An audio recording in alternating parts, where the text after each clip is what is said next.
এই আচার একটু শুকনো শুকনোই হবে। আমের টুকরোগুলো নরম হবে, কিন্তু কোনোভাবেই গলে ভেঙে যাবে না, এরকম গোটা গোটাই থাকবে। কাঁচা আম শেষ হওয়ার আগে এই পদ্ধতিতে কাঁচা আমের এই শুকনো আচারটা বানিয়ে দেখুন। ভাবতেই পারবেন না এত সহজে এত সুন্দর আচার বানিয়ে নেওয়া যায়।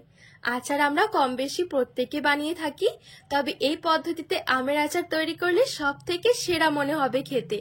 আর খেয়ে তো পুরো অবাক হয়ে যাবেন। ঝটপট এই আচারটা বানিয়ে সংরক্ষণও করতে পারেন, কোনো রকম রোদে দেওয়ার ঝামেলাই নেই। নমস্কার বন্ধুরা, নতুন একটা পর্ব দেখার জন্য আপনাদের সকলকে স্বাগত জানাই। আজকে বানিয়ে দেখাবো কাঁচা আমের টক ঝাল মিষ্টি শুকনো আচার। এইভাবে শুকনো আচারটা বানিয়ে আপনারা বছর ধরে রেখে দিতে পারেন। বানানো একদমই সহজ আর খেতেও ভীষণ ভালো লাগে। তো চলুন, আশা করছি রেসিপিটি অনেক ভালো লাগবে। তো আজকে এই আমের আচারটা তৈরি করার জন্য আমি এখানে 1 কিলো কাঁচা আম নিয়েছি। এদিকে একটা বাটির মধ্যে আমি কিছুটা মতো নিয়ে নিচ্ছি জল। এই জলের মধ্যে আমি 1 টেবিল চামচ দিয়ে দিচ্ছি লবণ। লবণটা দিয়ে একটু ভালো করে মিশিয়ে নেব। এবারে আমি আম কেটে নেব, কেটে একটু পিস পিস করে নেব।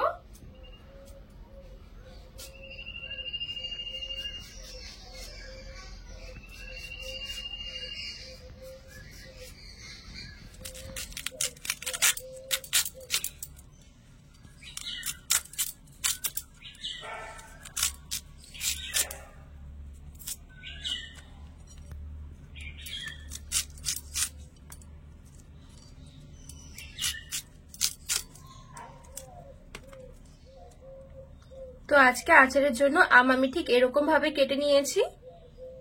আম কেটে সাথে সাথে নুন জলের মধ্যে নিয়ে নেব।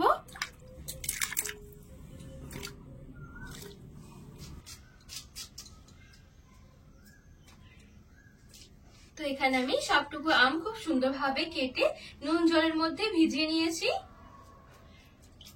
আর আমটা কেটে নেওয়ার আগে গোটা অবস্থাতে একটু পরিষ্কার করে ধুয়ে নেবেন, তাহলে পরে আর খুব বেশি একটা ধুতে হবে না। তো এবার আমি নুন জলের মধ্যে আমের টুকরোগুলো এভাবে করে একটু ভিজিয়ে রেখে দেব 10 মিনিটের জন্য। এবারে গ্যাস ধরিয়ে আমি এখানে একটা কড়াই বসিয়ে দিয়েছি। কড়াই গরম হয়ে গেলে 2টো শুকনো লঙ্কা দিয়ে দিচ্ছি। আর এখানে নিয়েছি 1/2 টেবিল চামচ 5 ফোড়ন। হালকা আঁচে রেখে 5 ফোড়ন আর এই শুকনো লঙ্কাটা একটু ভেজে নেব। আর এই 5 ফোড়ন আর শুকনো লঙ্কাটা অবশ্যই একটু হালকা আঁচে ভাজতে হবে। খুব বেশি পুড়ে গেলে কিন্তু তেতো লাগবে, খেতে ভালো লাগবে না। তো হালকা আছে 1 থেকে 2 মিনিটের জন্য নেড়েচেড়ে একটু ভেজে নিয়েছি। এবারে আমি মশলাগুলো একটু নামিয়ে নেব। এবারে শিলপাটায় নিয়ে নিচ্ছি। এবারে আমি আবারও কড়াইটা গ্যাস ধরিয়ে বসিয়ে দিলাম। কড়াইয়ের মধ্যে নিয়ে নিচ্ছি 500 চিনি। আমি 1 কিলো আমের জন্য 500 চিনি নিয়েছি। আর এই চিনিটা আমি কাপ মেপে নিয়েছি। 2 কাপ হয়েছে 500 চিনি। আর এই 2 কাপ চিনির জন্য আমি 1 কাপ দিয়ে দিচ্ছি জল। এবারে নেড়ে চেড়ে চিনিটা গলিয়ে নেব আর চিনির রসটা একটু ফুটিয়ে নেব।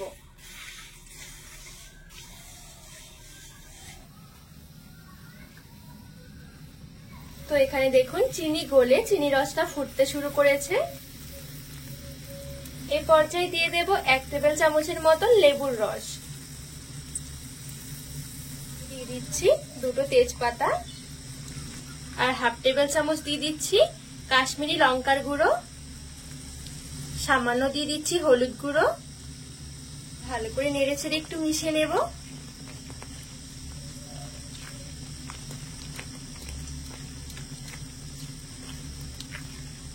এবারে এইদিকে যে আমি আমের টুকরোগুলো লবণ জলে ভিজিয়ে রেখেছিলাম, এইখান থেকে আমের টুকরোগুলো জল ঝরিয়ে এখানে নিয়ে নেব চিনি রসের মধ্যে।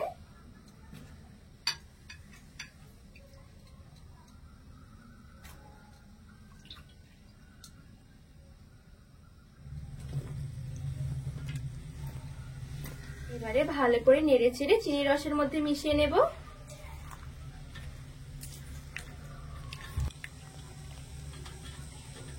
তো এখানে আমের টুকরোগুলো আমি খুব ভালোভাবে নেড়েচেড়ে চিনি রসের মধ্যে মিশিয়ে নিয়েছি। এবারে এই আমের টুকরোগুলো আমি ঢাকা দিয়ে সেদ্ধ হতে দেব মিডিয়াম আঁচে মোটামুটি 10 মিনিটের জন্য। পুরো 10 মিনিটের জন্য মিডিয়াম আঁচে আমি একটু সেদ্ধ করে নিয়েছি আম। আর এই পর্যায়ে দেখুন প্রত্যেকটা আমের টুকরো কিন্তু একদম গলে গেছে। কিন্তু দেখুন একটাও টুকরো ভেঙে যায়নি। এই দেখুন।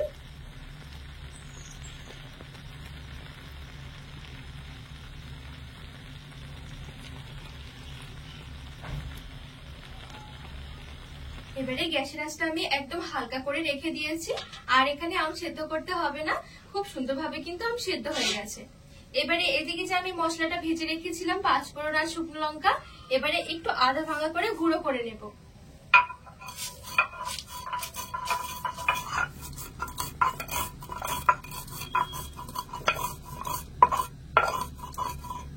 তো এখানে দেখুন আমি ঠিক এইভাবে করে একটু আধা ভাঙা করে গুঁড়ো করে নিয়েছি। পুরোপুরি পাউডার করতে হবে না, এরকম করে রাখলে কি ফ্লেভারটা অনেক সুন্দর আসে। খাওয়ার সময় যখন মুখে পড়বে তখন দেখবেন খুবই ভালো লাগবে। এই মশলাটা আমি আচারের মধ্যে দিয়ে দিচ্ছি, আর এই পর্যায়ে দিয়ে দিচ্ছি 1 টেবিল চামচের মতন ভিনিগার। ভিনিগারটা দিয়ে হালকা হাতে নেড়ে ছেড়ে মিশিয়ে নেব। আর এই ভিনিগারটা দিলে কিন্তু আপনারা আচারটা অনেকদিন পর্যন্ত ভালো রাখতে পারবেন। যদি মনে করেন যে এই আচারটা তৈরি করে 1 সপ্তাহের মধ্যে খেয়ে ফেলবেন, তাহলে কিন্তু ভিনিগার দেওয়ার কোনো দরকার নেই। 1 সপ্তাহ মতন কিন্তু এমনিই ভালো থাকবে। আর যদি 1 সপ্তাহের বেশি বা মাস জুড়ে বা বছর জুড়ে রাখতে চান, সেই ক্ষেত্রে কিন্তু এই ভিনিগারটা দিতে হবে। তাহলে অনেকদিন পর্যন্ত কিন্তু আপনারা বয়ামের মধ্যে ভরে রেখে দিতে পারেন, কোনোভাবেই নষ্ট হবে না। তো এখানে মশলাগুলো দিয়ে খুব ভালোভাবে নেড়ে চেড়ে আমি মিশিয়ে নিয়েছি। আর এই দেখুন আচারের কালারটা কত সুন্দর এসেছে। ঠান্ডা হওয়ার পর কিন্তু আরো দেখতে সুন্দর লাগবে। আর এখন কিন্তু চিনির রসটা একটু পাতলা মনে হচ্ছে, তবে যখন ঠান্ডা হয়ে যাবে তখন দেখবেন একদম টেনে যাবে চিনির রসটা।